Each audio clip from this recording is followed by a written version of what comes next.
आज के इस वीडियो में हम लोग 12th के physics chapter 4 moving charge and magnetism जो प्रवाहित आवेश तथा चुंबकत्व जो है उसका एक टॉपिक आता है चुंबकीय बल, उसको कवर करने वाले हैं जिसमें हम लोग ये जो फार्मूला है वो डिराइव करेंगे, ये फार्मूला निकालेंगे। अब देखिए चुंबकीय बल भी इसको बोला जाता है या इसी टॉपिक को एक और नाम है कि प्रवाहित आवेश द्वारा उत्पन्न चुंबकीय बल, ठीक है ना। यानी कि magnetic force due to moving charge क्या हो जाएगा, magnetic force due to moving charge. तो दोनों टॉपिक क्या है, सेम है। देखिए ये जो टॉपिक है उसको पढ़ने से पहले अपने को कुछ चीज जो है छोटे छोटे चीजों को जानना पड़ेगा, ठीक है। तो चलिए फटाफट से वो चीजों को जानते हैं। आप लोग ये बतलाइए कि जब यहाँ पर मान लेते हैं एक चुंबकीय क्षेत्र है, यानी कि बाह्य चुंबकीय क्षेत्र है, यहाँ पर कोई भी चार्ज Q है, ठीक है। तो Q मान लेते हैं ये स्थिर है, क्या है, स्थिर है। तो जब Q चार्ज स्थिर है तो यहाँ पर क्या I कुछ बनेगा, I अगर नहीं बनता है तो क्या B कुछ बनेगा, तो I क्या हो जाएगा, जीरो हो जाएगा, B भी क्या हो जाएगा, जीरो। यानी कि बोला जाता है कि अगर चार्ज क्या हो, स्थिर हो, तो उसका सिर्फ और सिर्फ चुंबकीय क्षेत्र बनता है, क्या सॉरी विद्युत क्षेत्र बनता है। ये जो है ये does not equal to zero होगा। लेकिन क्या आई होगा, तो आवेश तो स्थिर है, तो स्थिर आवेश के कारण विद्युत धारा उत्पन्न होता है, तो नहीं होता है, तो आई क्या हो जाएगा, जीरो। और जब तक आई नहीं होगा तब तक बी भी क्या हो जाएगा, उत्पन्न नहीं होगा, यानी कि चुंबकीय क्षेत्र भी इसका क्या होगा, जीरो हो जाएगा। तो देखिए फोर्स जो है वो हमेशा सेम वैल्यू के साथ काम करता है, यानी कि जो फोर्स है यहाँ पर बी के साथ ही क्या करेगा, काम करेगा। तो यहाँ पर देखिए एक जगह बी क्या है, जीरो है, एक जगह बी कुछ है। तो यहाँ पर अब ये अगर जीरो हो गया, यानी कि ये कह सकते हैं कि ये क्यू के पास जो बी है यानी कि चुंबकीय क्षेत्र है वो तो है ही नहीं। तो अब बी जब चुंबकीय क्षेत्र है ही नहीं तो चुंबकीय फोर्स जो है वो क्या इसका होगा, कुछ तो नहीं होगा। तो इसलिए जब कभी भी चुंबकीय फोर्स का बात करेंगे तो वो स्थिर आवेश का नहीं होगा, ठीक है ना। चुंबकीय फोर्स कभी भी स्थिर आवेश का नहीं होता है, ठीक है। तो चलिए, तो अब इससे क्या पता चल रहा है कि जब कभी भी चुंबकीय फोर्स का बात किया जाएगा तो स्थिर आवेश का नहीं होगा, वो होगा गति आवेश का, ठीक है। तो चलिए गति में भी एक कुछ नियम है वो देख लेते हैं। क्या होता है गति, यहाँ पर देखिए एक मैग्नेट ले लेते हैं, ठीक है। यहाँ पर भी क्या करते हैं, एक मैग्नेट ले रहे हैं। चलो इसको नॉर्थ और इसको साउथ बनाते हैं, इसको नॉर्थ और इसको साउथ बनाते हैं। यहाँ पर देखिए पोल क्या है, अपोजिट है। जब अपोजिट हो तो क्या करता है, एक दूसरे को खींचता है, ठीक है ना, एक दूसरे को क्या करता है, खींचता है। तो यहाँ पर एक जो फोर्स है, मैग्नेटिक फोर्स है, वो फॉर्म हो रहा है, बन रहा है।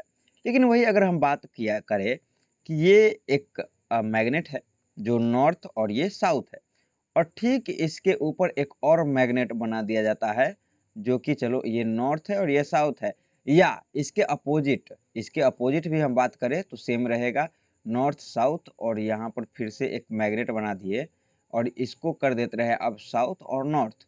तो अब ये दोनों जो मैग्नेट है इसके बीच जो कौन सा फोर्स, कितना फोर्स काम करेगा, तो दोनों के जगह पर जो फोर्स है वो क्या लगेगा, जीरो लगेगा, ठीक है ना।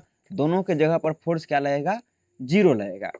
अब क्या है कि क्यों जीरो लगा, तो एक नियम याद रखिए कि जब कभी भी दो मैग्नेट, ठीक है ना, एक दूसरे के ऊपर परपेंडिकुलर हो, यानी कि ये बोले कि जब कभी भी दो मैग्नेटिक फील्ड लाइन जो होता है वो एक दूसरे के परपेंडिकुलर है तो दोनों के बीच बनने वाला जो मैग्नेटिक फोर्स है वो क्या होता है, जीरो होता है। यहाँ पर देखिए एक तो ये इधर से इधर गया, और यहाँ पर देखिए क्या क्या होता है, ये से इधर, यानी कि ये दोनों क्या है, एक क्या है, लंबत है। ये इधर गया, ये इधर आया, तो देखो लंबत है। यहाँ पर भी देखो ये है और ये है, तो ये भी क्या है, लंबत है। तो जब कभी भी क्या हो जाए रे कि लंबवत हो जाए, ठीक है ना, इलेक्ट्रिक फील्ड लाइन एक दूसरे के लंबत हो जाए तो फोर्स क्या हो जाता है, जीरो होता है। देखिए नॉर्थ से साउथ की ओर जो है वो फिर इलेक्ट्रिक फील्ड लाइन जाता है, तो इसलिए यहाँ पर नॉर्थ से साउथ की ओर जाएगा, तो इसलिए यहाँ पर ये लाइन लिए हैं। यहाँ नॉर्थ से साउथ नीचे की ओर आ रहा है, इसलिए यहाँ पर ये लिए हैं, ठीक है। तो इस तरीके से जो है वो देखने को मिलता है। अब यही चीज हम जो है वो इलेक्ट्रिक फील्ड में देखते हैं। देखिए ये बी है, बी क्षेत्र है, यहाँ पर एक आवेश है, ये इधर की ओर जा रही है, या यहाँ पर एक आवेश है, ये इधर की ओर जा रही है, ठीक है। तो अब जब कभी भी किसी धारावाही चालक तार से आवेश क्या करता है, प्रवाहित होता है, तो उसका चुंबकीय क्षेत्र किधर बनता है, उसके चारों ओर बनता है। उसके क्या होता है, चारों ओर बनता है। यहाँ पर भी क्या हो रहा है, चारों ओर बन रहा है। ये क्या है, ये बन क्या रहा है, तो इलेक्ट्रिक फील्ड लाइन। तो यहाँ पर ये चारों, अगर हम ये जो बी है इसको हम अगर यहाँ पर ले जाके देखें, तो ये जो इलेक्ट्रिक फील्ड लाइन है इसके लंबवत ही तो आ रहा है।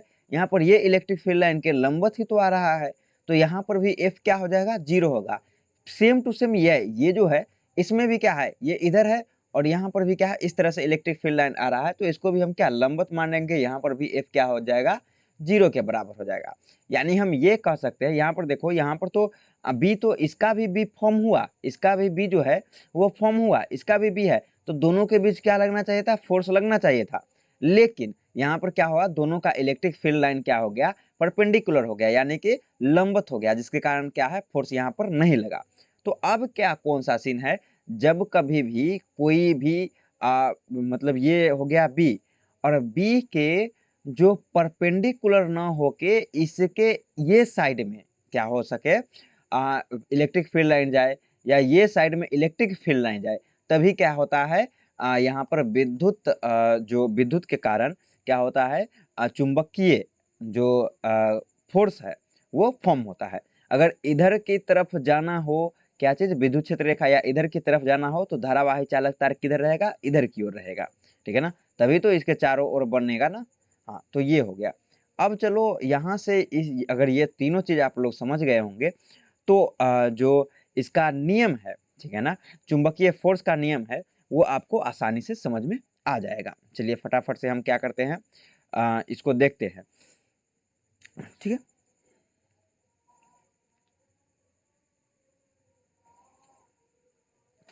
तो चुंबकीय फोर्स क्या होता है, जब आवेश Q बाह्य विद्युत क्षेत्र के समांतर गति करती है, यानी कि ले लेते हैं एक आवेश लेते हैं Q, ठीक है ना, ये बाह्य क्षेत्र हो गया, ये इसको क्या बोल रहे हैं, B, ठीक है ना। तो बाह्य क्षेत्र के समानांतर गति करती है तो एक्सटर्नल मैग्नेटिक फील्ड कार्य नहीं करता है, और ये जो है थोड़ा सा अपोजिट, समांतर गति करेगा तो इसके इस तरह से हो जाएगा ना, ये नहीं होगा। चलो फिर से देखते हैं।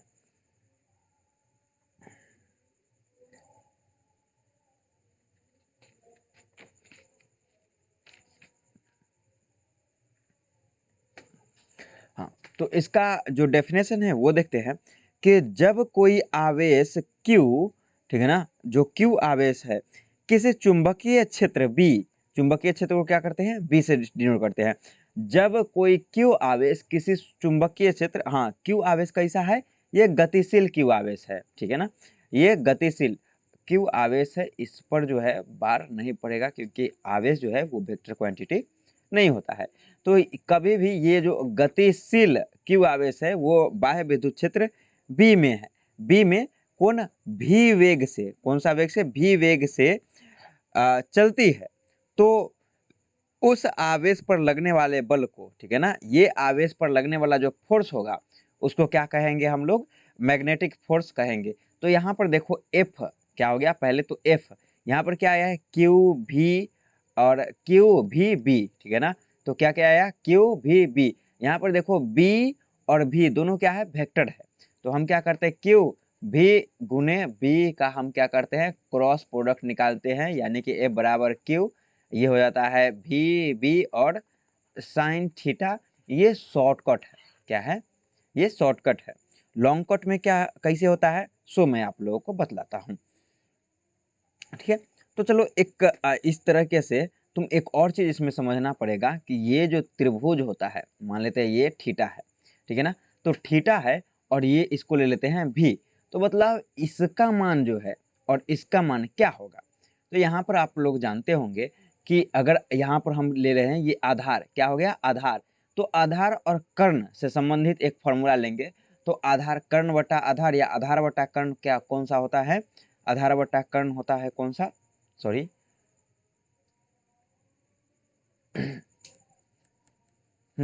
आधार बटा कर्ण क्या होता है, अगर हम बात करें तो ये होता है कॉस थीटा। क्या होता है, कॉस थीटा बराबर क्या होता है, आधार बटा कर्ण। ठीक है, अब कॉस थीटा जो है, कॉस थीटा के जगह पर तो ले लिया, आधार कितना है तो आधार नहीं पता है, तो आधार अपने को क्या करना है, निकालना है। आधार बटा कर्ण क्या है, भी, तो भी इधर भाग में है, इधर जाएगा तो क्या हो जाएगा, गुना में, तो भी कॉस थीटा बराबर क्या हो जाएगा, आधार। ठीक है ना, तो आधार का मान क्या आ गया, भी cos theta. Same to same उसी तरीके से मान लेते हैं, ये क्या है, पी क्या है, यानी कि लंब, तो लंब बटा कर्ण कौन होता है, साइन होता है, तो साइन थीटा बराबर क्या होता है, लंब बटा कर्ण, यही होता है ना। तो साइन थीटा बराबर लंब क्या है, तो लंब पता नहीं है, तो लंब निकालना है, और कर्ण क्या है, भी है, भी इधर आएगा तो इधर भाग में, इधर आएगा तो गुना में, तो क्या हो जाएगा, लंब बराबर क्या हो जाएगा, भी साइन थीटा। ठीक है ना, ये तो इसका मान क्या हो जाएगा, भी साइन थीटा। यहाँ पर याद रखना कि जो थीटा के साथ जुड़ा हुआ होता है, ठीक है ना, जो थीटा के साथ जुड़ा हुआ होता है वो क्या आता है, भी कॉस थीटा, और जो थीटा के साथ नहीं जुड़ा हुआ होता है वो क्या होता है, भी साइन थीटा। ठीक है, तो ये चीज याद रखना है। चलिए अब आगे बढ़ते हैं कि यहाँ पर एक मैग्नेटिक फोर्स, ठीक है ना, बी इस तरीके से जाता है, और यहाँ पर क्यू एगो चार्ज है, मान लेते हैं तीनों हम एक्सिस खींच लेते हैं, ये क्या हो जाता है, वाई, और ये हो जाता है क्या चीज, जेड। ठीक है ना, तीन चीज हो गया। अब क्या है, अगर इसके समानांतर में इस तरीके से क्यू आवेश जाए तो क्या हो जाएगा, यहाँ पर फोर्स तो जीरो लगेगा। ठीक है ना, तो लेकिन इस तरीके से जाए तब force does not equal to zero होगा। ठीक है ना, तो इसी तरीके से हम क्या करेंगे, इसको आगे भेजने का कोशिश करेंगे। ठीक है, ठीक है, तो इसको क्या करते हैं, इधर की ओर हम ले आए, और ये कौन सा वेग से जा रहा है, भी वेग से। और यहाँ पर हम ये भी चीज देखेंगे कि जो विद्युत क्षेत्र रेखा है, या विद्युत चुंबकीय क्षेत्र है, या यूं कहे कि चुंबकीय क्षेत्र है, उसके साथ कितना एंगल बना रहा है, तो थीटा बना रहा है। क्या बना रहा है, थीटा एंगल। ये क्या है, क्यू है, चार्ज है ये, ठीक है, ये थीटा एंगल बना रहा है। तो अब क्या है, यहाँ ये जो है किस किस पर डिपेंड कर रहा है, वो एक चीज समझ लो कि जितना ज्यादा क्यू रहेगा उतना ज्यादा क्या रहेगा, फोर्स रहेगा। ठीक है, उसके बाद क्या है, बी, जितना ज्यादा बी यानी चुंबकीय क्षेत्र रहेगा उतना ज्यादा क्या रहेगा, फोर्स लगेगा। ठीक ना, भी जितना ज्यादा क्या होगा, जो वेग होगा, कोई भी चीज का वेग होगा उतना ही ज्यादा क्या लगेगा, फोर्स लगेगा। ठीक है, तो ये हो गया भी।